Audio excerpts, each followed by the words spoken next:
We're going to try this one last time. I think we've got Robert Munson now on the phone. Robert, can you hear us? I can hear you. Yeah! Hey, we got it. All right. There he is, Robert Munson in Washington, D.C. All right, just tell us about the trip. How was it this morning? Oh, man. Well, first off, it sounds a lot better than Ronnie's trip. Everything was on time.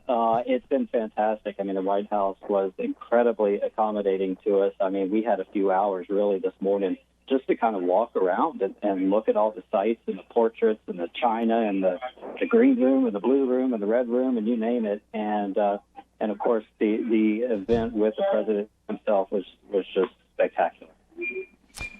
All right, so we kind of saw it, and I've got to say, President Trump kind of went, and I know he had a teleprompter, but he went kind of in detail of the season.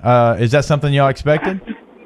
I certainly didn't. He did a play-by-play of about 4 or 5 games, and he was pretty accurate. I mean, it sounded like he had watched a few of our games. I know he was at the Alabama game and, of course, the final, and he made a few off-the-cuff remarks about those games that made it very clear he was watching those games.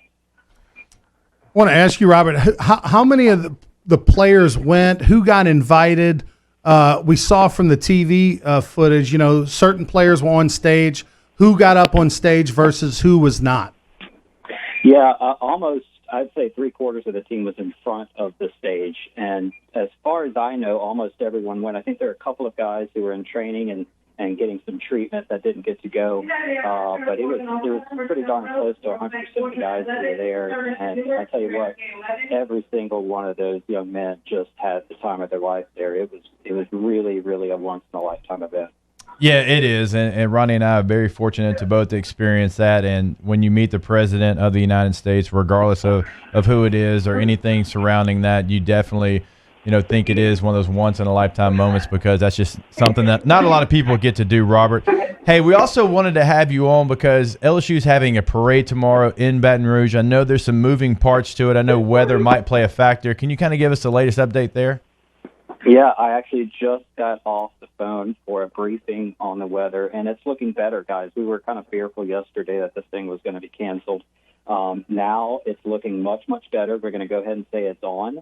Now, if it gets severe weather or lightning, we'll have to obviously cancel it at that point and bring everybody inside. But for now, it looks like it might be a little bit wet, so bring a poncho, be prepared to get a little bit wet, but it looks a lot better than it did just a few hours ago. And if I'm not mistaken, the parade starts at 11 a.m. The celebration in the PMAC is at noon, and also tailgating along the route is very much welcomed, right?